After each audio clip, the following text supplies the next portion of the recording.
வணக்கம். நாம் இப்போ பார்க்க போகிறது மூக்குத்தியும் வசீகரமும். அந்த காலத்தில் மூக்குத்தி அணிவதை வழக்கமாக வச்சுருந்தாங்க. இப்போவும் ஒரு சிலர் அணிகிறாங்க. அது ஏன் அணிய சொன்னாங்க, எந்த பக்கம் அணியணும் அப்படின்னு பார்த்தீங்கன்னா, லெஃப்ட் சைடு. நான் ஒரு முறை பேருந்தில் பயணம் செய்யும்போது ஒரு அம்மாவை பார்த்தேன். திரும்ப திரும்ப அவங்க முகத்தை பார்த்துக்கிட்டே இருக்கணும்னு எனக்கு தோணுச்சு. என்ன பார்த்தா லெஃப்ட் சைடில் மூக்குத்தி போட்டிருந்தாங்க. அதுக்கப்புறம் நான் வர்மம் படிக்கும்போது தான் தெரிஞ்சுக்கிட்டேன்.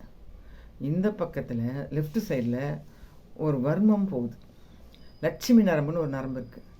அந்த நரம்பை தூண்டி விட்டால் முகம் வசீகரமாக இருக்குன்னு சொல்லி கொடுத்தாங்க. அந்த முகம் பளிச்சுன்னு இருந்தது காரணம், வசீகரமாக இருந்தது காரணம் லெஃப்ட் சைடில் மூக்குத்தி போட்டது தான். அதை உங்களுக்கு தெரியப்படுத்தணும்னு தெரியப்படுத்துகிறேன். நன்றி.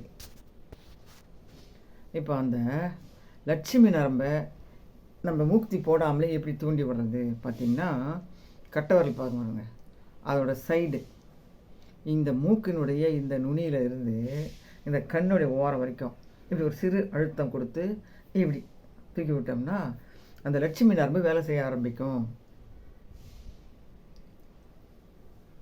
முகம் ஒரு வசீகரமாக இருக்கும், ஒரு கலையாக இருக்கும்.